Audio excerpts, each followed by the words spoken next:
ভারত কেন বাংলাদেশের হাই কমিশনারকে তলব করল, আর এর বার্তা কি?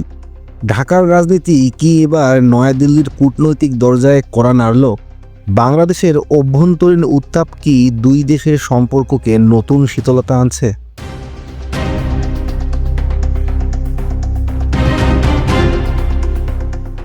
দক্ষিণ এশিয়ার কূটনৈতিক অঙ্গনে নতুন করে আলোচনার জন্ম দিয়েছে ভারতের পক্ষ থেকে বাংলাদেশের হাই কমিশনারকে তলব করার ঘটনা।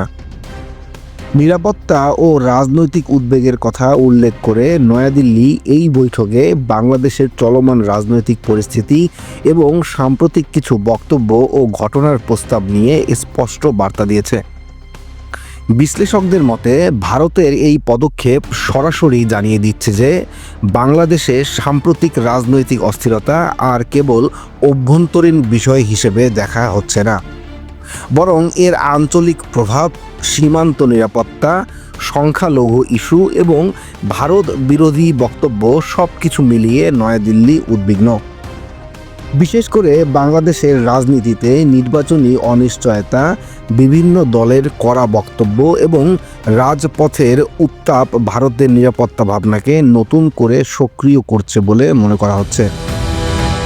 ভারতের দৃষ্টিতে বাংলাদেশের রাজনৈতিক অস্থিতিশীলতা সীমান্ত অঞ্চলে অস্থিরতা তৈরি করতে পারে, যা উত্তর পূর্ব ভারত ও সীমান্ত রাজ্যগুলোর জন্য ঝুঁকিপূর্ণ।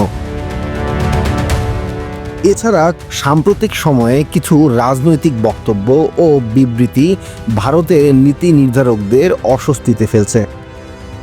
ভারত স্পষ্টভাবে জানতে চেয়েছে এই বক্তব্যগুলো কি বাংলাদেশের রাষ্ট্রীয় অবস্থানকে প্রতিফলিত করে, নাকি সেগুলো নিছক অভ্যন্তরীণ রাজনৈতিক কৌশলের অংশ। বাংলাদেশের পক্ষ থেকে অবশ্য এখনও আনুষ্ঠানিকভাবে কোনো কঠোর প্রতিক্রিয়া দেখা যায়নি।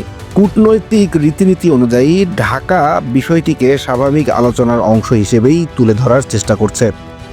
তবে বাস্তবতা হলো এই তলব বার্তা দিচ্ছে যে ভারত পরিস্থিতি গভীরভাবে পর্যবেক্ষণ করছে এবং প্রয়োজনে আরও কড়া কূটনৈতিক আহ্বানে যেতে পিছপা নাও হতে পারে।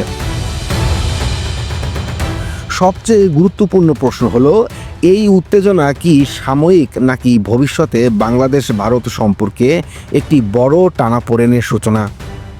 অনেক বিশ্লেষক মনে করছেন আসন্ন নির্বাচন ও ক্ষমতার সমীকরণ স্পষ্ট না হওয়া পর্যন্ত এই চাপ অব্যাহত থাকতে পারে।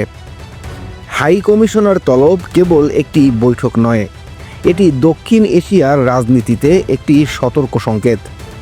ঢাকার রাজনীতি যত বেশি উত্তপ্ত হবে, নয়াদিল্লির কূটনৈতিক উদ্বেগ ততই বাড়বে। এটাই এই ঘটনার মূল বার্তা। আপনি যদি এই ধরনের আরও আপডেট ও বিশ্লেষণ পেতে চান, তাহলে এখনই আমাদের ইউটিউব চ্যানেলটি সাবস্ক্রাইব করুন এবং পাশে থাকা বেল আইকনে ক্লিক করতে ভুলবেন না।